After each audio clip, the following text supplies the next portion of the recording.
because if you're constantly thinking about like eating to change your body, exercising to change your body, like if that's the focus of everything that you're doing, you're always going to look in the mirror and see that there's something wrong with your body.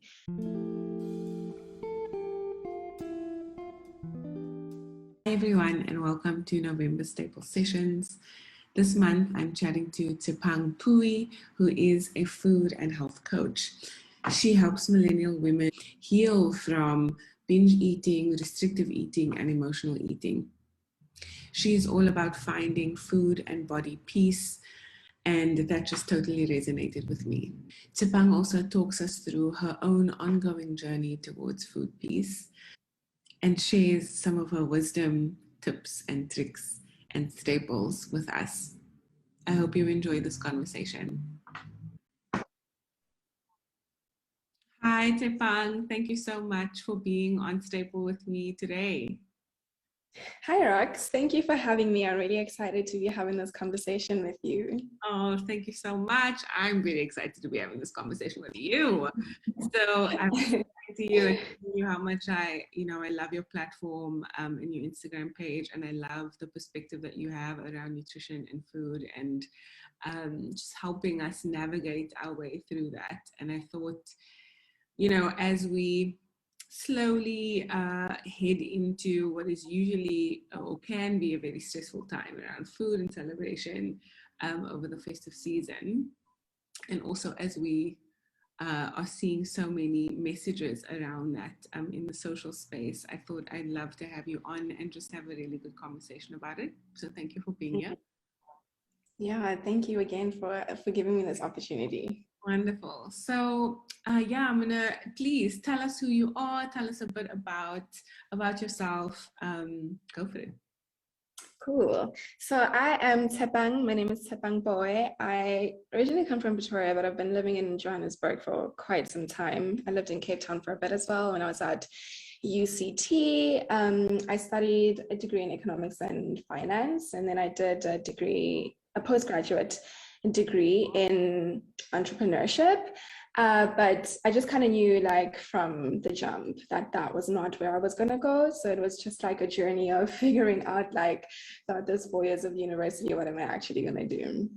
So throughout this year, 2021, I had been studying to do a certification to become a health coach. So I studied with the Institute for Integrative Nutrition. It's an online school, but they're based in New York.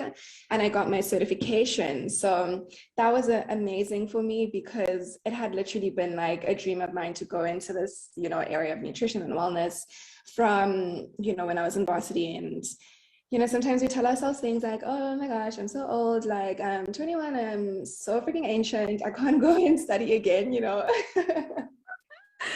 But like the older I get, I realize that that's just nonsense, So that's what I did this year. And I've pretty much just been sharing a whole lot of content just to like spread the good news, really, about diet culture, about how it's harmful to us mentally, emotionally. And how there's a different way, how we don't have to buy into that stuff.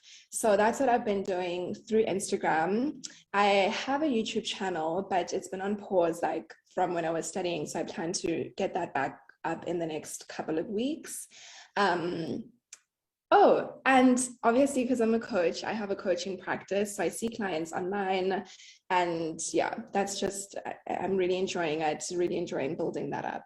Amazing. Thank you so much, Tapang. Yeah, fantastic. And that's how I found you. I found you via Instagram. And like I was saying, your account just resonated with me so much because of the very practical way you talk about diet culture and food and the real challenges with food and diet. And specifically, I love your perspective on food peace. I love that phrase. I love that word. Elaborate on what it is that you mean when you say peace with food. Mm-hmm.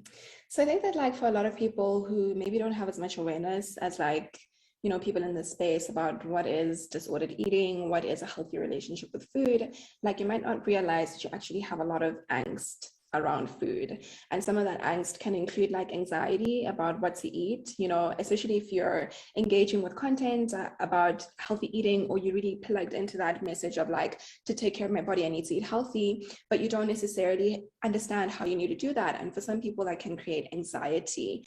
Or you might be somebody who knows kind of like what they should be doing, but they just take it to the extreme and they become obsessed, you know, so their relationship with food becomes extremely controlling, they lack flexibility, and it sort of becomes something where they take it on, you know, of being a healthy person or being a healthy eater as like their identity. So that's a technical term for that is orthorexia.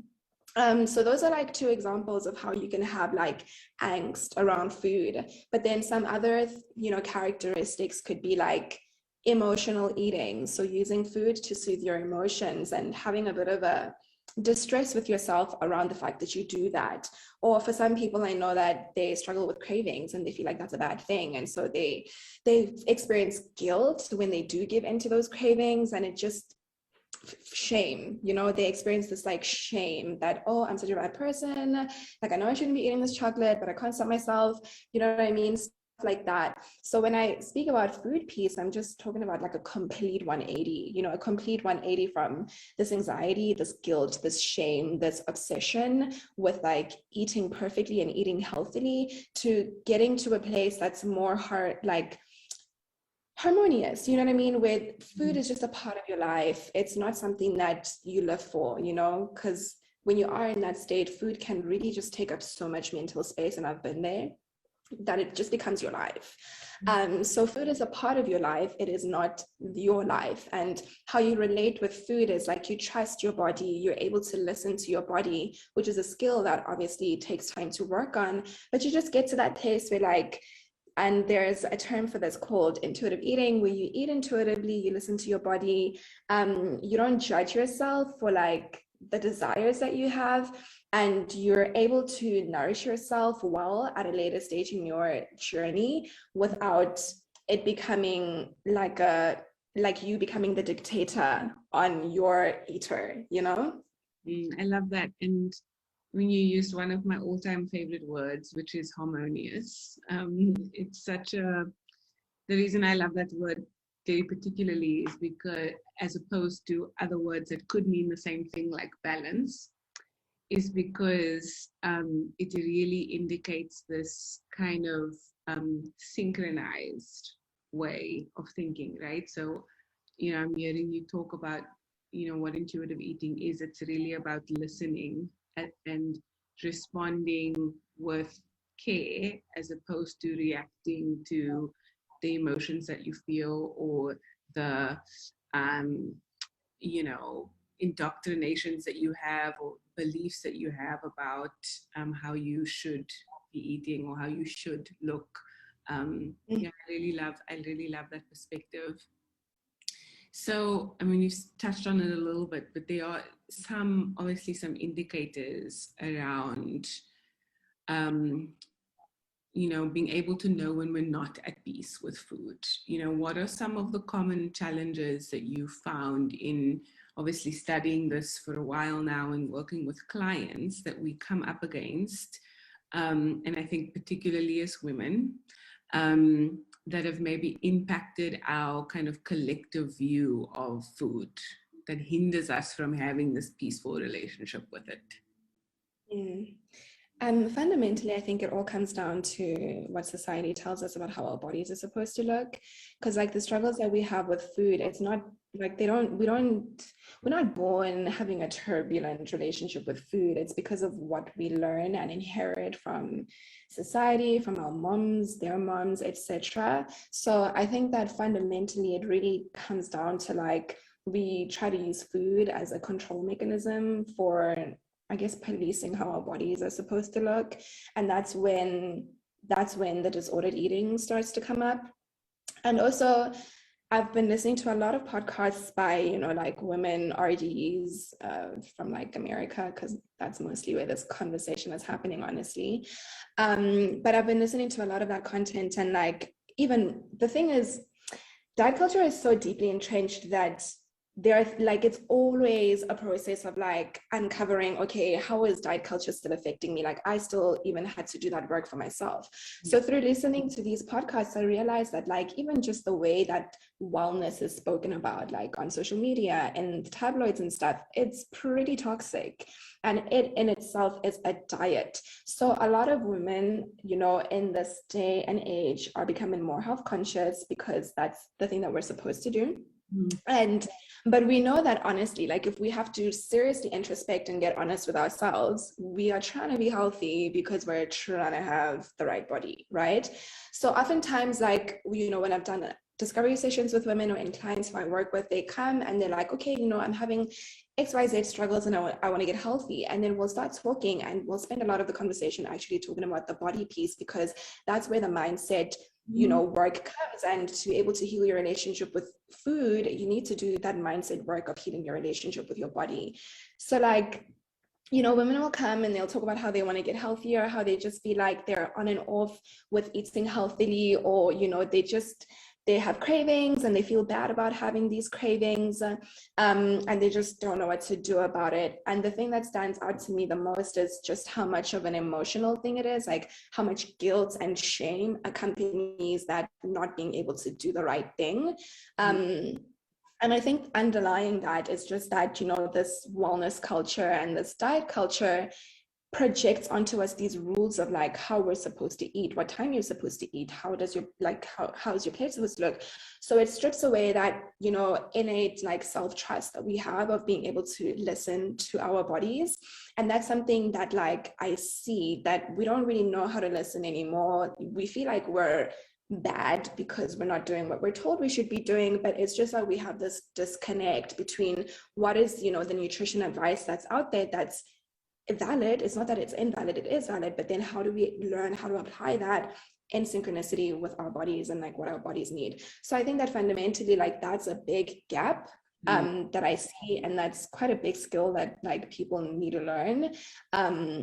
But just like technically speaking, just a bullet point list, cravings, that people don't know how to deal with cravings, binge eating, you know, because of basically like the binge restrict cycle. So you cut your calories or you cut out food groups and you can't keep that up. And so you end up binging. And then that food guilt and that food shame comes along as well.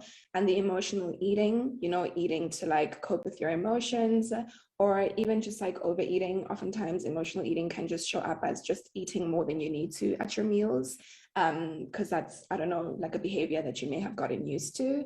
And also people just not realizing that they're not eating enough. Like they think that cutting calories and restrictive eating is like healthy eating, but that's a form of disordered eating as well. Thanks. I mean, yeah, that's super eye-opening. And I think, yeah, what resonates with me so much is this element of lack of self-trust, right? And I mean, I see it in so many of my clients too, because it's so pervasive. It affects every aspect of our life. We doubt what we're putting in our bodies. You know, we doubt our confidence levels. We doubt so much of ourselves because that innate ability, that capability within us is just not there. I love that that's something that you're able to tackle with your clients in this space as well. It's so great, because that is often the root of so many evils. Yeah, definitely. So, I mean, we are both social entrepreneurs. We have trying to build businesses in the online space and have social media presences, but we also, I think, you know, can acknowledge that that space is not always the most safe. What is your view on how social media has kind of influenced this kind of collective view on what our body should look like? Mm-hmm. I mean, social media is quite toxic in my opinion. Like there are good things about social media, but like it's very toxic. And if you're not woke, like if you don't have your eyes open when you're on there, it's a dark place. You know what I mean? Like people who engage with social media need to be mindful of how they do it, because like the platform's not going to do that for you. You have to actively make the decisions of what you want to consume. And I mean, like, obviously we know that, there's people edit their pictures on social media and, they'll pretend that their body naturally looks that way, even though it doesn't, which is really bad because obviously we all compare ourselves, even if you are mindful of not comparing, it's still sometimes just a knee-jerk reaction.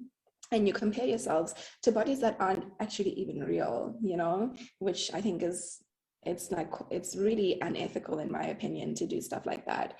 Mm-hmm. I think that social media is like a big part of perpetuating these body standards and basically harmful relationship with your own body. And I look at social media like as a extension basically of like mass media, television, the news, and all of that stuff. So what we're seeing on social media is just basically like a reflection of in the bigger macro picture, you know what I mean? And things like, like fitness culture, like if you look at like some of the hashtags, I think I was reading an Instagram post about this woman was talking about a hashtag called Fit Not Skinny, which is just basically like a remix of a body standard that now we're telling ourselves that we're working out super hard and eating and super healthy so that we can be fit, but really we're just chasing after that look. So yeah, I mean, just simply, I think that social media in different ways, we have the aspect of social media where it's just blatantly promoting, harmful things. Like, I don't know, I have a business coach and she was telling me that apparently people take supplements to gain weight. Like, because I am very conscious of what I consume, I don't see those things. So people are literally selling things on social media that are unregulated for people to gain weight so that they can have bigger booties, stuff like that. Yeah, and that's insane, you know what I mean? And it's toxic because also young girls see this stuff. And just take yourself back to when you were a teenager. Like, didn't you want to be perfect and like be like the girls you saw in 17 magazine and stuff like that, So I think that, social media is like the jungle, and you just really need to be woke. Like, you just need to be awake because there's a lot of lies, a lot of just plain unethical content. A lot of people who are just basically promoting disordered eating because they have disordered eating, but maybe they're not like aware of it, So not to say that everybody is doing it on purpose, but like it still has a negative impact. Tapang, I mean, hearing you say that, and I'm just thinking, I'm making a massive assumption. I think the majority of us have disordered eating because of the exact things that you've just mentioned, right? I think that if I think about, I mean, I'm 37 years old. A lot of my food philosophy has evolved over the last 5 years, but the foundations of what I believed about food and my body came from my mom, which came from her mom, and came from the women in my family and the women that I surrounded myself with, and then media, right? Mm-hmm. And I think, I just feel like it's more of a pervasive problem than we might think. And I think that individuals, like the work that you're doing with women and women who are actively able to live, with intuitive eating and really grapple with that stuff and end up practicing it, I think that that's an exception to the rule, unfortunately. And damn, it's really frustrating, man, and it's flippin' sad. Yeah, no, I think it's such a good thing that you say that because like it really is more common than we think. Like, I think that people just think of like eating problems as like eating disorders, but there is a difference between disordered eating and eating disorders. And you can think of it just in terms of like a spectrum, disordered eating is everything that comes before an eating disorder. So like you can, with very pure intentions, tell yourself that, I'm unhealthy, I need to lose weight. You start a diet program, you develop disordered eating, and for like we don't know who is more susceptible to ending up with an eating disorder. That could be you know what I mean? So it's really dangerous. It's dangerous how basically diet culture is very normal, like it's normalized. So it's normal to have disordered eating. It's basically like woven into the fabric of our lives, into the fabric of society. So we don't realize that we actually have a problem that we need to deal with, which is why it's really important to have conversations like this, because we need to like raise awareness, you know? Right.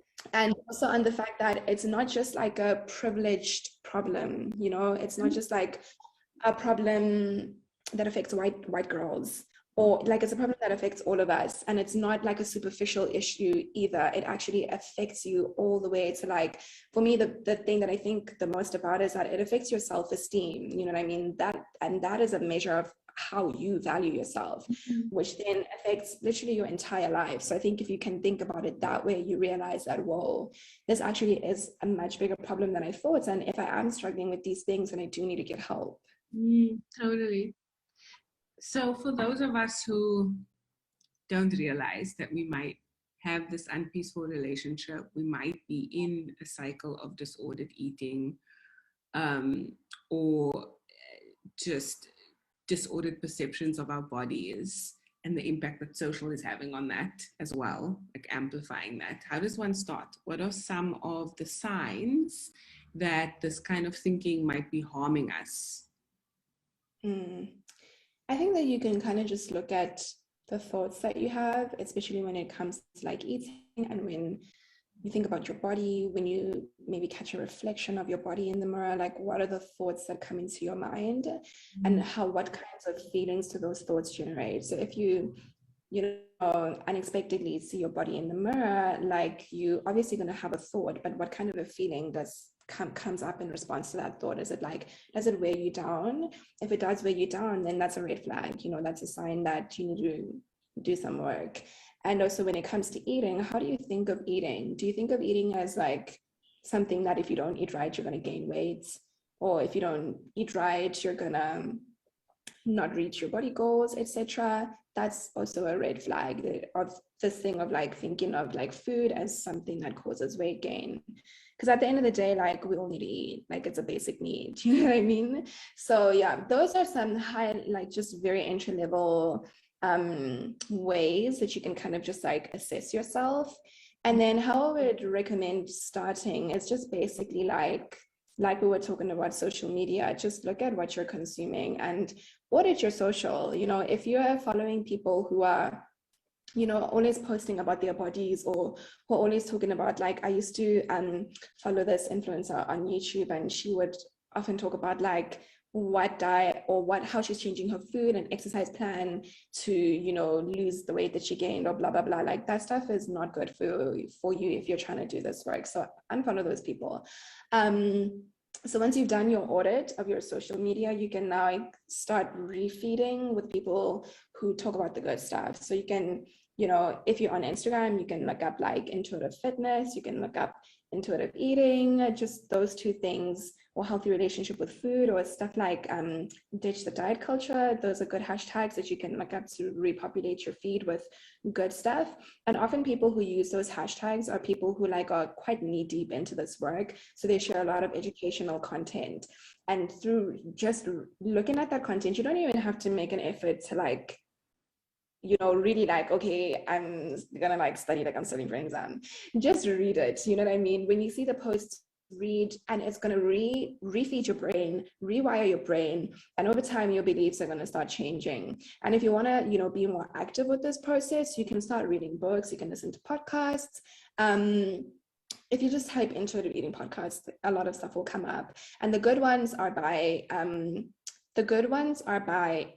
intuitive eating counselors. So those are usually people who are registered dietitians, and they've also done the intuitive eating course to become an intuitive eating counselor. So you'll find good content.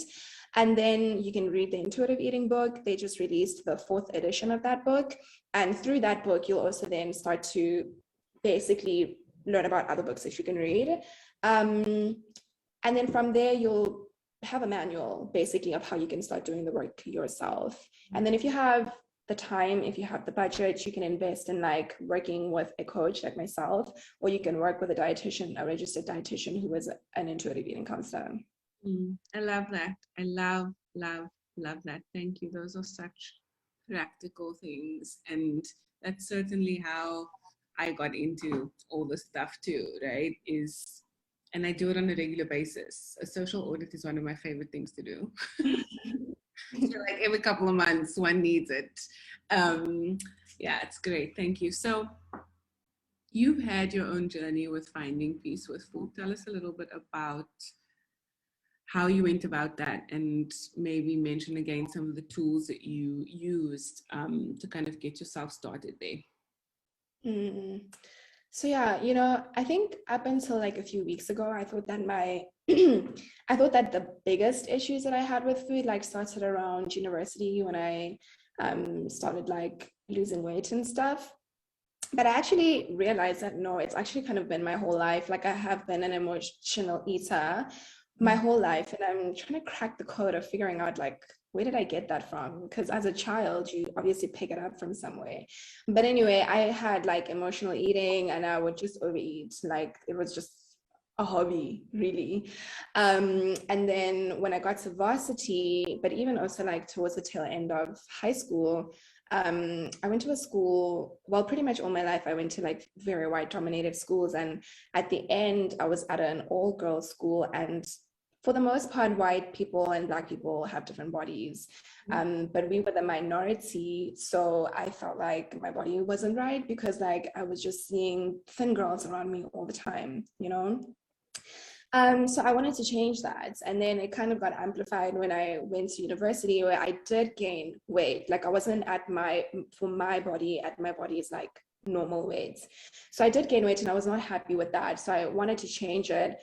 And I just wanted to feel like I was taking care of myself. Because I was like, I have this desire, but I'm actually not doing it. And a core thing is that I actually don't know why. Like I don't know how to. So then anyway, I got myself a meal plan and an exercise plan, and I think I got quite lucky because that meal plan actually had like some basic nutrition info. So it wasn't just like eat this, eat that, but it has some basic foundations of nutrition, and that's the part that actually stuck with me beyond doing the meal plan. And it kind of like set the foundation for me educating myself about nutrition. But anyway, things got messed up because, when you start a diet, like it's almost always going to end up getting messed up.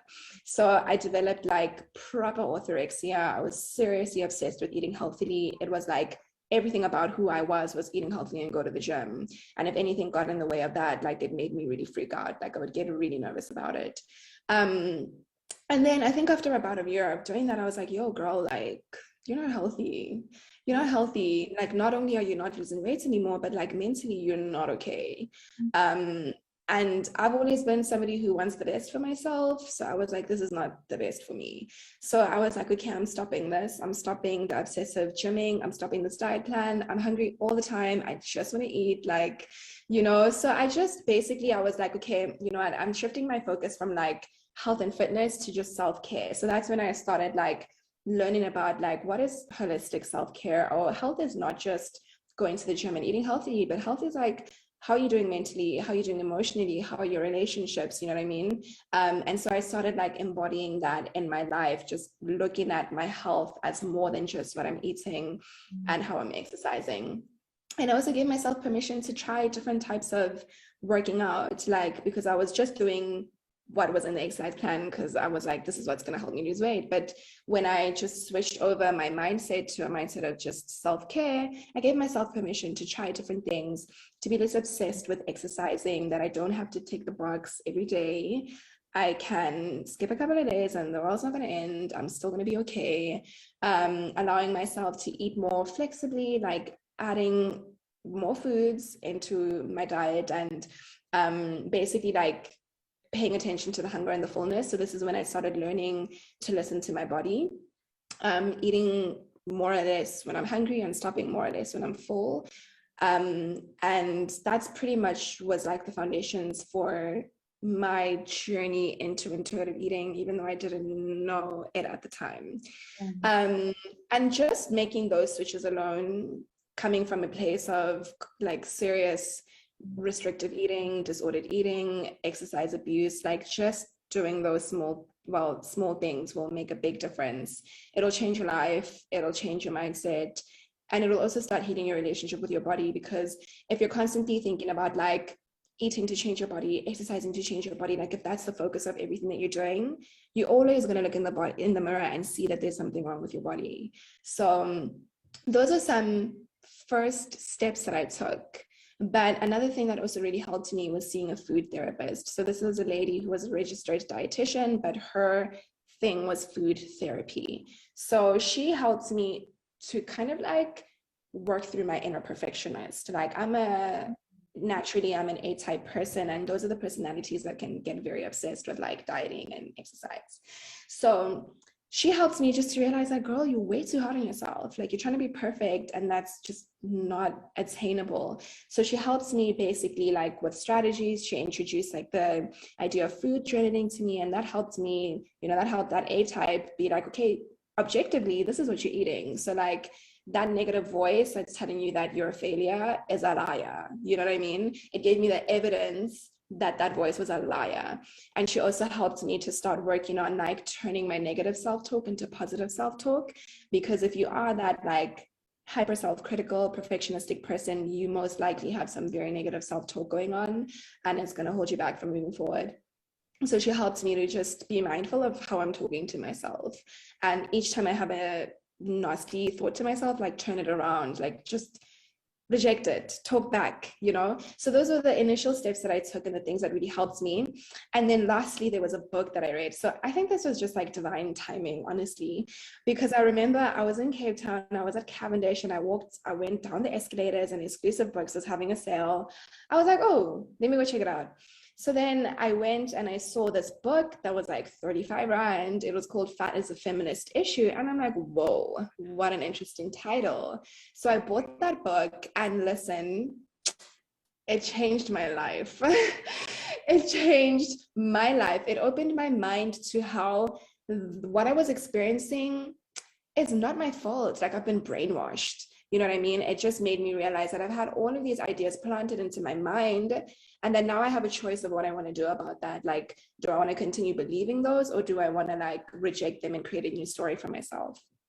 I love that. I actually need to get that book, because I have Agenda, which is the advertising perspective on women and exploitation of the feminine in advertising. One of my favorite topics to talk about. But yeah, I need to get that. Yeah, fat is a feminist issue. I love that. Thank you so much for sharing that. And I think I can imagine that, it's an ongoing journey. How do you maintain your peace with food?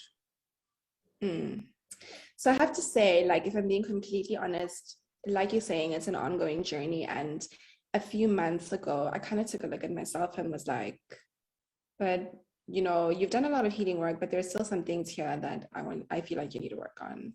Because I noticed that like every time I would like buy ice cream, like for example, if I would have like the big tub of ice cream, I would tell myself, okay, I'm just gonna have a bowl, and then I would finish the bowl, and then I would want more, and then I might even want more on top of that. And I was like, what is going on here? Like, why is this happening? So I just was kind of like, there's some disordered eating happening here. I'm emotional eating, overeating when it comes to just these specific foods, like not the other foods, but just these ones. So I'm just always watching myself. I'm like a super introspective person and self-aware. So I'm always just noticing things. And like I said, I'm always like listening to this content, which obviously always keeps this like top of mind for me. And it teaches me about like different ways that disordered eating can manifest, you know what I mean? And it teaches me more about like this intuitive eating world and stuff. So that's basically a big part of it, like just continuously educating myself in different ways.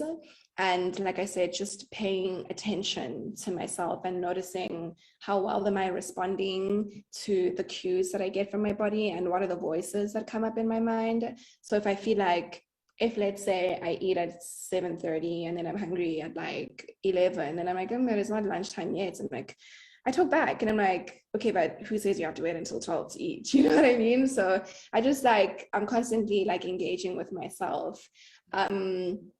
And yeah, I just want the best for myself. So if I notice that something isn't how I want it to be, then I'll actively do the work to change it. I like to journal. It helps me to get clarity. So I did that when I noticed that I still had that emotional eating. I journaled and I was like, I asked myself, what do I think I need to do? Obviously, because I'm a coach, I know how to coach myself. Not that I couldn't benefit from getting a coach myself, but I was just coaching myself. I was like, okay, what do I think I need to do to change this? And I came up with the solutions, which anybody can do, honestly, come up with the solutions. And I tried it and it did actually work. So I'm just always doing the work. I don't listen to people who think that they know how I should eat. Um, I protect myself from that really, because I know I've been and I know that I don't want to go back there. Right. 100%. I love that. Know where you've been, don't want to go back. Best motivation. So as we're in November and we're about to enter festive, and even in the build up to that, and South African summer season is hitting us hard. And I know that because we both curate our feeds to an inch of our life, I honestly don't often see things, but I get sent stuff. And there's a lot of stuff happening out there at the moment, promos for diets and fitness and wellness influencers and creators in that space talking about getting summer body ready. For those of us who are wanting to be more mindful of not getting sucked into that, but are also still in that space where we're struggling with our own challenges around food, what can we do to kind of mitigate some of those challenges and remain sane and feel healthy, both physically and mentally, as we step into the summer season and into the festive season? Yeah. I think obviously like we've spoken about this already, but the first thing that you can do is just like shut it all down, like unfollow anybody who's talking about stuff like that. And as you were asking me that question, I remembered this quote that I heard or read somewhere where it's like your body is a bikini body. Like you don't have to change your body to be worthy wearing a bikini. Like if you decide that you are worthy, then you are, and you can wear a bikini. You know what I mean? So yeah, I just like unfollow all of that stuff really. And if you're not doing the work already, like refeed your mind and, you know, do what I suggested earlier of checking out those hashtags and checking out those podcasts and start, you know, because this is like a time where that body insecurity really does get lit. So just start refeeding your mind. It's a good time to just start protecting your space. And then when it comes to like, it was this part of your question about like how to kind of like be mindful of your relationship with food and your body as well. Okay. So obviously like the holidays are a time where we gather around our families and friends and stuff. And a big part of gathering, you know, in human culture is to gather around food. And the last thing that you would want is to disqualify yourself from enjoying time with your friends and family because you're obsessing about what you're going to eat, or you're obsessing about like your body and not gaining weight, not ruining your December body. But it also doesn't mean that like you don't have to also be mindful of your well-being. It just really is up to you to decide what you want, you know what I mean? Because it's your body, you have agency, you decide. So if you do want to move into the holiday with like still being mindful of eating healthily, but also like celebrating and enjoying the time with the people around you, I think that, you know, obviously allow yourself to eat whatever you want. In intuitive eating, they speak about a principle called unconditional permission to eat, and basically that rests on the foundation of like food neutrality, which means not looking at food as good or bad, but just looking at all food as just food. And choosing a cupcake over an apple isn't going to make you a bad person just as much as choosing an apple over a cupcake isn't going to make you a good person. So when we remove that kind of like more moral element of food choices, and it gives you the freedom to choose what you want. And when you know that you can have what you want, then you're more able to listen to your body to figure out what you actually want. So you might find that you want the cupcake, and then it's okay to eat the cupcake. When you resist eating the cupcake, that's when you're most likely to eat a whole lot more than you would have eaten if you just let yourself eat it, right? So give yourself unconditional permission to eat and unlearn this thing of looking at food as good or bad. Don't be afraid to eat the foods that you usually really enjoy. Like if your mom has a specific dish that she usually makes and you love eating it, eat it. Like, you know what I mean? Nothing bad is going to happen to you. And if you want to be, if you want to also tune into like the healthy eating, then look at what's available and, obviously choose what you like and choose the options that work for your mindful healthy eating, but don't make it a thing of like, I'm going to deny myself pleasure, because part of eating is also to enjoy the food that we're eating.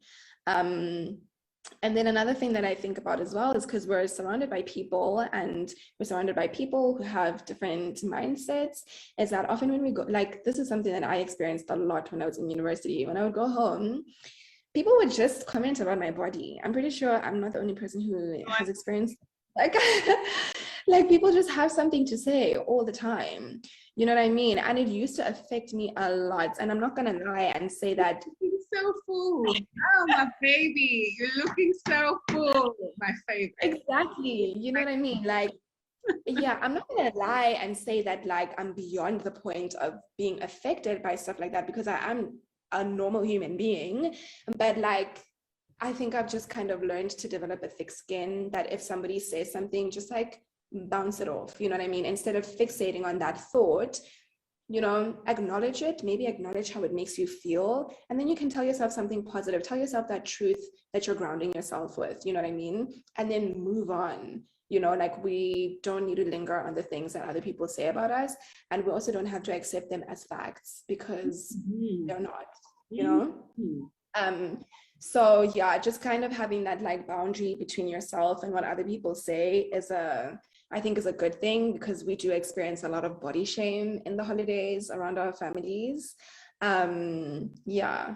And then I think if anybody is going to the beach this holiday and you're kind of nervous about the whole part of wearing a swimming costume, I think, like wear what makes you comfortable, but also don't hide your body because you're concerned of what other people are going to think about your body.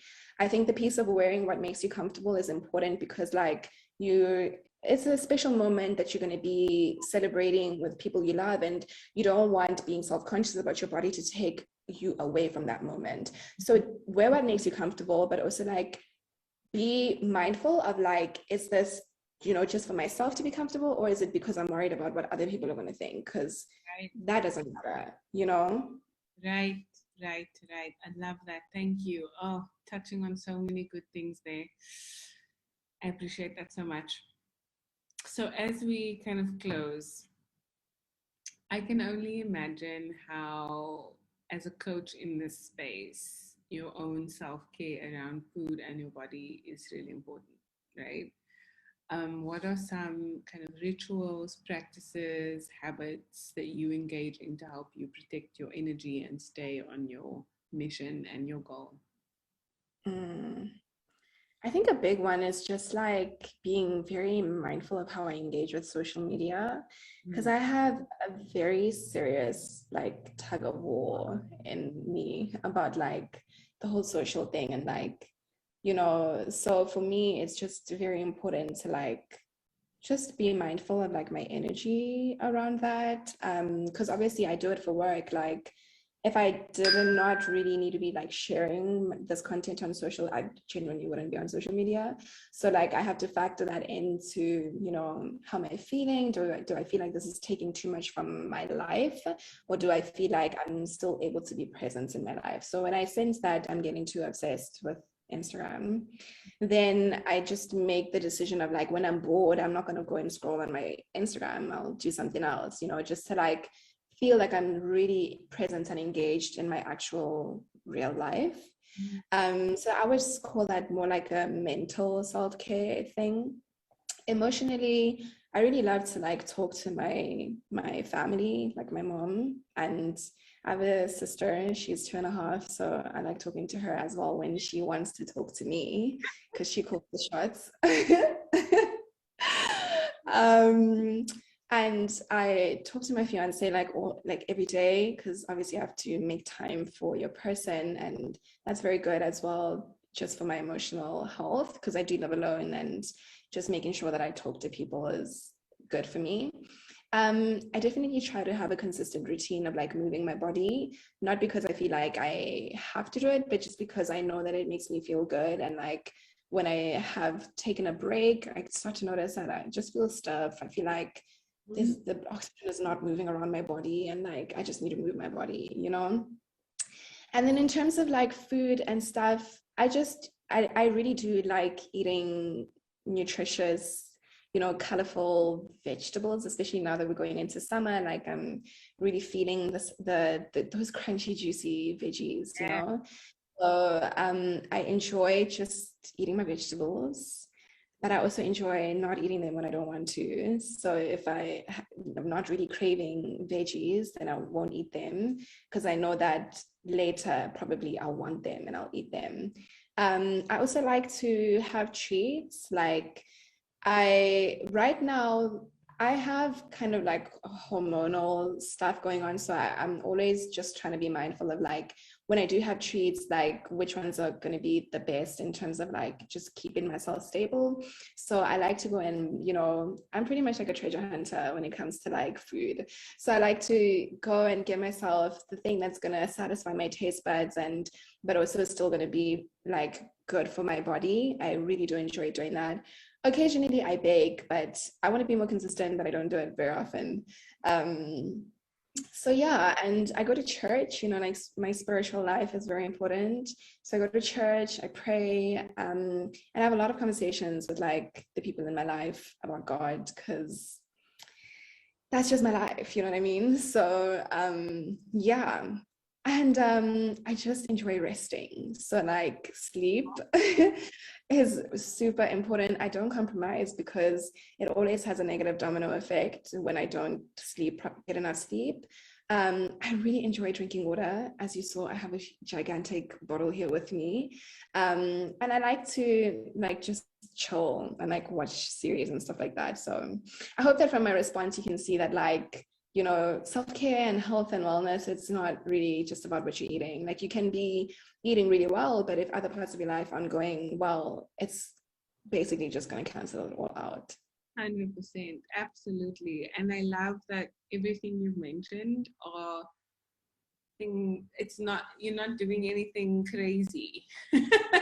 You know, it's normal stuff. Get some sleep, drink water, eat your veggies. If you don't feel like eating your veggies, don't eat them. Treat yourself, and maybe bake and have good conversations with the people who you like. I love that. It's super simple stuff. Yeah. Great. Thank you so much. Thank you so much for sharing that. So, what is next for Tapang? What's coming up for you? And where can we get in touch with you for some coaching and for some information? Yeah. So if you want to get hold of me for coaching, you can definitely visit my website, which is just www.tapangboe.co, or you can like go on Instagram, because that might be like a bit easier for you. You can like send me a DM, or you can go to the link in my bio. There is a link to apply for a discovery session. Discovery session is just basically like a complimentary 30-minute session. So you can apply for that at the link in my bio. On Instagram, I am Tapang Boe, so just my first name and my surname. And then what's coming up for me, I'm launching my newsletter pretty soon, which I'm extremely excited about. Just to like build, you know, community and just gather a group of people who are really interested in engaging with this work. As well as I'm also going to be starting a Facebook group following that, a few weeks after that. And I'm also, like I mentioned earlier, going to be relaunching my YouTube channel.